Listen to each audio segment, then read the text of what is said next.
안녕하세요. 생활에 꼭 필요한 법률 정보를 알기 쉽게 설명해드리는 로운TV의 이상혁 변호사입니다. 오늘 로운TV 1회로 처음으로 김재승 변호사님이 아닌 새로운 변호사님께서 출연을 해주셨는데요. 먼저 간단하게 매력 어필 부탁드리겠습니다. 매력 어필이요?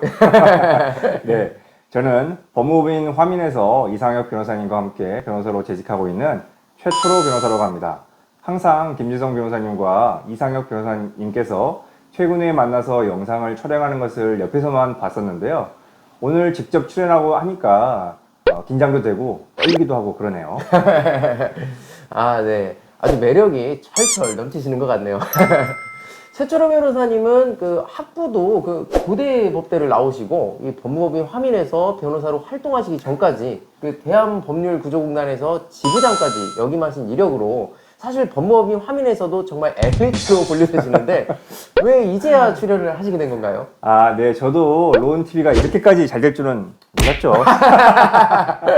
농담이고요. 사실은 저도 출연을 하려고 마음은 먹고 있었는데 같은 공간에서 일을 하면서도 시간을 맞추기가 너무 어렵더라고요. 오늘 로운TV의 슬로건처럼 정말 생활에 도움이 되는 정보를 좀 충실하게 알려드리도록 하겠습니다. 예. 개인적으로는 제가 사법연수원 시절에 대한법률구조공단에서 변호사 10으로 하면서 최초로 변호사님을 처음 뵀었는데 그때도 법률구조공단 내부에서도 정말 그 유능한 변호사님이셔서 연수생이던 제가 많은 부분을 보고 배우기도 하고 그랬었는데 이렇게 같은 법무법인에서 일도 하고 방송도 같이 하게 되니까 정말 감개무량합니다. 네, 정말 그게 벌써 11년 전 일이네요. 예. 그때는 이 변호사님과 이렇게 같은 법무법인에서 일까지 함께 할 줄은 몰랐는데 저도 매번 이 변호사님의 추진력이 감탄스럽습니다.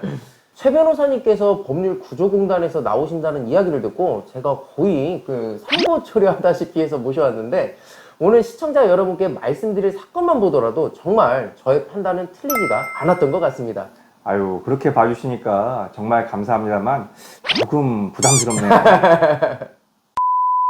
사실 오늘 말씀드린 내용은 보이스피싱 사건의 수거책에 대한 형사 판결 내용인데 한 번은 저도 방송에서 다뤄봐야겠다고 생각을 했었는데 저도 보이스피싱 그 수거책에 대한 사건을 많이 해봤지만 다른 역할이 아닌 수거책으로는 무죄를 거의 받아본 적이 없어서 다른 변호사님들이 하는 그 이야기와는 별반 차이가 없는 내용일 것 같아서 방송으로 다루지는 않았었는데 최근에 최 변호사님께서 보이스피싱 수거책에 대해서 무죄를 받으셔서 오늘 그 내용을 직접 들어보기에 최 변호사님을 직접 모셨는데요. 일단 정말 대단하십니다. 먼저 보이스피싱 수거책은 무엇이고 대부분 어떤 경위로 보이스피싱 수거책으로 가담하게 되는 것인지 간단하게 설명 부탁드리겠습니다. 보이스피싱 수거책이라는 것은 보이스피싱 조직원들의 지시를 받고 직접 피해자를 만나서 돈을 지급받은 다음 그 돈을 보이스피싱 조직원들이 알려준 계좌로 송금하는 역할을 하는 것을 의미합니다. 통상적으로는 간단한 재택 알바, 간단한 업무로 건당 얼마 보장 이런 광고문을 보고 소액 알바라고 생각을 해서 문자를 보낸 사람에게 연락을 하게 되면 실제로는 광고 문자와 달리 현금을 수거하고 계좌로 송금하는 역할을 하게 되면서 자연스럽게 보이스피싱 수거책으로 가담을 하게 되는 것이 일반적입니다. 사실 어떻게 보면 처음부터 보이스피싱 업무인지 알고서 가담을 했다면 분명히 여지가 없겠지만 잘 모르고 가담을 하게 되었다고 하더라도 보이스피싱 조직원들의 지시를 받고 돈을 지급받아서 송금한 사실이 있게 되면 보이스피싱의 공범으로 중하게 처벌을 받게 되는 거죠. 거의 그렇다고 봐야 됩니다. 왜냐하면 실제 수행하게 되는 업무가 광고 내용과 많이 상이하고 특히 직접 고객을 만나서 현금을 받아서 송금한다는 것이 누가 봐도 정상적인 업무라고 보기가 어렵기 때문입니다. 또 실제 현장에 나가서 자신의 직위를 소개할 때도 매번 그 직업이나 직위가 돈을 받아올 것을 지시했던 사람의 이야기하는 내용에 따라서 달라지기 때문에 당사자로서도 이상하다는 것을 감지할 수밖에 없기 때문입니다. 그래서 법원에서도 대부분 다른 사람의 지시를 받고 현장에 나가 돈을 직접 받아 다른 계좌로 입금을 하는 이런 경우에서는 보이스피싱 업무에 가담한 것이다 이렇게 판단하는 것이 일반적입니다. 그렇다면 일단 이번에 최 변호사님께서 무죄를 받으신 사건은 그 사실관계가 어떻게 되나요? 간단하게 설명을 드리면 먼저 이 사건의 당사자는 성명불상의 보이스피싱 조직원으로부터 보내주는 문서를 출력해서 지정한 장소에 가서 사람들을 만나 돈을 받고 지정한 계좌로 100만 원씩 나누어 송금하는 일이다. 뭐 이런 제안을 받고 이를 수락해서 수거체계 역할을 했다. 이것이 바로 범죄 혐의 사실입니다. 보이스피싱 조직원이 이메일로 보낸 카드사 명의의 위조된 문서를 피고인이 출력한 다음에 피해자를 직접 만나서 피해자로부터 대출 상환금 명목으로 현금을 교부받고 출력해둔 카드사 명의의 문서를 교부하였다는 것이 그 내용입니다. 그렇다면 일반적인 수거체계 범죄 행위 내용과 별반 차이가 없는 것인데 법원에서는 어느 부분을 보고 피고인에 대하여 무죄로 판단을 하였던 것이죠? 이 사건에서 무죄의 판단 근거를 한마디로 요약하자면 고의, 즉 범죄 행위를 인식하고 있었느냐인데요. 사실 재판부에서도 피고인이 사기 범행의 가능성을 인식하면서도 보이스피싱 조직원들과 공모하여 피해자를 기망하여 재물을 교부받은 것이 아닌지 의심이 들긴 한다, 이렇게 판단하기는 했습니다. 그러나 일반적으로 수거책이라는 것이 알바 등 광고 문자를 보고 연락을 하여 일을 시작하게 되는 것이 통상적인데, 이 사건의 경우에는 피고인이 정상적으로 구직 활동을 하는 과정에서 보이스피싱 조직원들이 먼저 피고인에게 연락하여 부동산 현장 촬영 업무를 하는 정식 직원으로 근무한 것으로 피고인을 속였던 사정이 있었던 점, 면접 및 업무 지시가 비대면으로 진행되었던 점에 코로나라는 특별한 이유가 있어서 피고인이 이상하게 생각할 가능성이 적었던 점, 카드 회사들의 서류를 출력하여 현장 수금 업무를 한 것이 이례적이긴 하지만 보이스피싱 조직원의 지시를 받아 수행한 업무가 현장 실사 업무를 일주일 이상 실제 수행한 상태에서 부수적 업무로 금융기관을 보조한다면서 간헐적으로 수금 업무를 지시받아 이행했기 때문에 피고인으로서도 이상하다고 생각하지 못했을 가능성이 있었던 점, 동종 업무를 해본 경험이나 지식이 없었고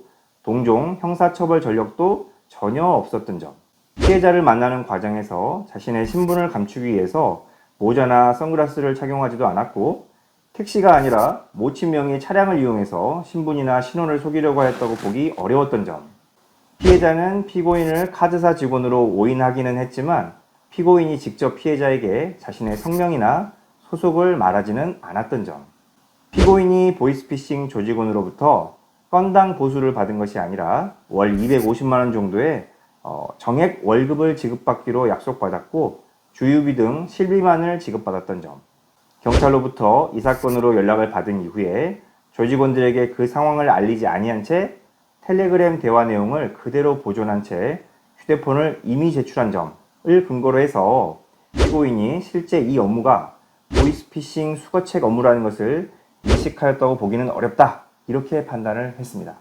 결국 여러 사정들에 비추어 볼 때 고의가 없었다고 본 것이네요. 네, 맞습니다. 사실 수거책으로 보이스피싱 범죄에 가담한 사람 중에는 소액이라도 벌어보겠다고 하다가 억울하게 처벌되는 경우가 있기도 한데 구체적인 내용에서는 뭐 다를 수도 있겠지만 이 사건에서 재판부에서 무죄 판단의 근거로 삼은 내용 중에 수거책으로 가담하게 된 경위, 동종 업무를 해본 경험이나 지식이 없고 동종의 형사처벌 전력도 없었던 점, 피해자를 만나는 과정에서 자신의 신분을 감추거나 속이려 한 사정이 없었던 점, 그리고 보이스피싱 사건으로 문제된 이유, 수사기관이 협조한 내용은 뭐 다른 사건에서도 무죄를 주장하는 경우에 그 주장의 근거로 삼을 수 있는 내용이 되기도 하겠네요. 네, 맞습니다. 특히 수거책 범행의 경우에는 그 행위에 대해서는 이미 CCTV나 핸드폰 내역으로 다 확인이 되기 때문에 결국 보이스피싱임을 인식하고 있었느냐가 쟁점이 될 수밖에 없는 것이어서 이 변호사님께서 말씀해 주신 내용들은 실제 사안에서 존재하는 사유들이라면 보이스피싱 수거책 사건에서 무죄를 주장하는 경우에 있어서는 무죄 변소의 근거로 충분히 주장할 수 있는 내용들이라고 볼 수 있습니다. 그리고 형사사건을 담당하는 변호사들에게는 너무 유명한 법리이긴 한데 판결문에 보니까 유죄 인정은 법관으로 하여금 합리적인 의심을 할 여지가 없을 정도로 공소사실이 진실한 것이라는 확신을 가지게 하는 증명력을 가진 증거에 의해야 한다. 따라서 그와 같은 증거가 없다면 유죄 의심이 든다고 하더라도 피고인의 이익, 즉 무죄로 판단해야 한다는 법리가 설치되어 있는데 일단 변호사가 봐도 말이 너무 어렵네요. 그죠? 꼭 수거책 범행에 대해서만 해당되는 이야기는 아니겠지만 일단은 무죄를 주장하는 경우에 있어서는 확실하게 무죄를 입증해야 하는 것이 아니라 판사로 하여금 무죄가 아닐까 하는 의심이 들기만 하면 되는 것이겠네요. 네, 맞습니다. 모든 형사사건에서 마찬가지지만 유죄의 입증 책임은 검사에게 있는 것이기 때문에 재판부로 하여금 유죄일 수도 무죄일 수도 있겠구나 라는 심증만 들게 한다면 무죄의 판단을 받을 가능성이 높아진다, 이렇게 말씀드릴 수가 있겠습니다. 거기에 추가적으로 최철호 변호사님께 사건을 맡기면 더 가능성이 높아지는 거겠죠? 그렇다고 할 수 있죠. 오늘은 최철호 변호사님과 보이스피싱 수거책 무죄 판결 사건을 가지고 이야기를 나누어 봤는데요. 사실 보이스피싱 범죄에 연루되지 않는 것이 제일 중요하겠지만 요즘 경제가 어렵다 보니까 소액이라도 벌어보겠다는 심정으로 소액 알바, 재택근무라는 내용으로 오는 광고 문자에 아무 생각 없이 접근했다가 궁극적으로는 범죄에 가담했다는 이유로 처벌까지 받게 되는 경우가 있기 때문에 매우 주의를 하셔야겠습니다.